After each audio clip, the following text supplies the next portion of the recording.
So, Doctor Strange and the Multiverse of Madness is now out on Blu-ray and 4K. I picked up the really cool Best Buy exclusive Steelbook, and if you want to see if it's worth adding to your collection, well, stay tuned.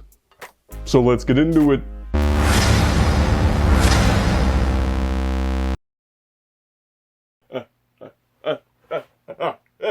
How you doing? So, today we've got a Blu-ray review of Doctor Strange. Yeah, you know, it's got your basic featurettes talking about the characters and the costumes and all that, which is fine and dandy, they're fun to watch. Everything has changed, and yet nothing has really changed. Hello friends, and welcome back to the Brockopp side, and I'm super excited to be talking about Multiverse of Madness in 4K Blu-ray. Taking a look at the Steelbook, the front shows 3 Doctor Strange variants from the movie. Then on the back, we see only 2 variants of Scarlet Witch. How come she only got 2? Then the insert artwork shows the Doctor Strange memorial statue, as seen in the Pizza Papa universe, as well as the Scarlet Witch shrine from the mountain, which Wong got thrown off of. Overall, it's a cool design, but honestly, nothing is ever really going to top the 3D release of Doctor Strange back in 2017. Although maybe I'm a little biased because this was like my first Blu-ray review ever, but that's beside the point. Going into the movie itself, I really enjoyed it both times I saw it, mainly due to Sam Raimi's directing, bringing his signature editing and horror elements, which was a breath of fresh air in the MCU. I mean, Doctor Strange possesses a dead version of himself and then uses the souls of the damned as a cape. That's fucking rad. However, I feel like the movie doesn't really take full advantage of the whole multiverse concept, leaving out the madness in Multiverse of Madness. To be fair though, when a completely different multiverse movie comes out the same year and introduces...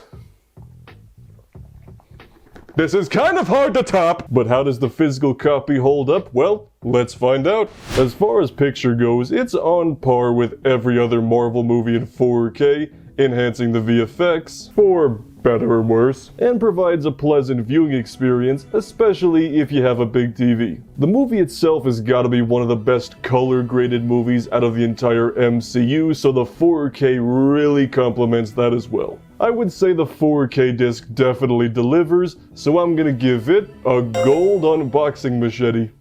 And before we go on with the video, if you want to see me wearing this ridiculous robe and looking for some Multiverse of Madness related merchandise, then I've got a video for that right over here somewhere.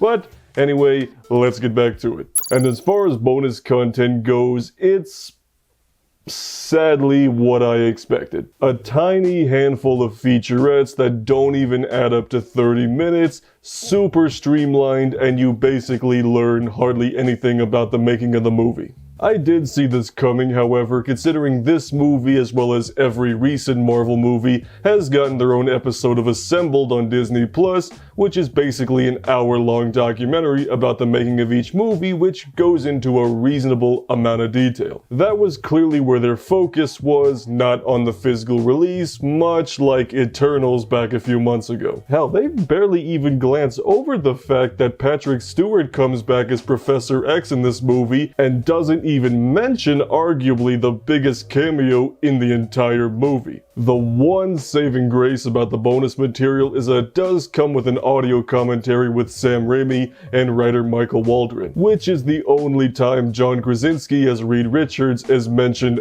at all. Aside from that, the commentary is the one thing saving the bonus content from getting the bronze, so I am gonna give it a silver unboxing machete. But it was really that close.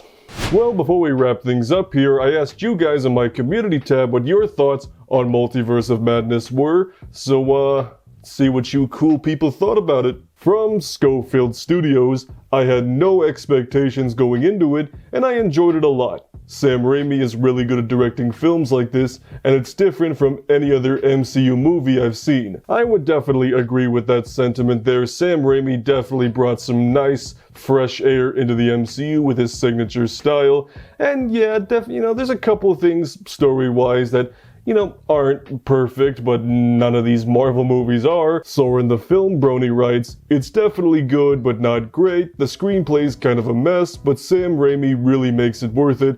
However, I prefer another multiverse movie, Everything Everywhere All at Once, because it fully takes advantage of its concept." Yeah, it's kind of a tricky situation because Everything Everywhere came out before this one, if I'm not mistaken, so you kind of got to experience that. So then going into this, it just kind of feels like Multiverse of Madness kind of falters a little bit because this movie here, with its hot dog hands and its everything bagels and the raccoonies, it's just, the scales were not evenly balanced with these ones. Overall, it's a pretty standard physical release for the MCU. It pains me to see less and less effort going into the bonus content, but I've just unfortunately accepted that as the way things are going, and that's probably not going to stop. But the movie itself is a really good watch in 4K, and if you're like me and you enjoyed it more than most people did, then definitely go ahead and pick it up. And of course, I am going to give away my digital code for this movie, so if you want to potentially win this super strange code,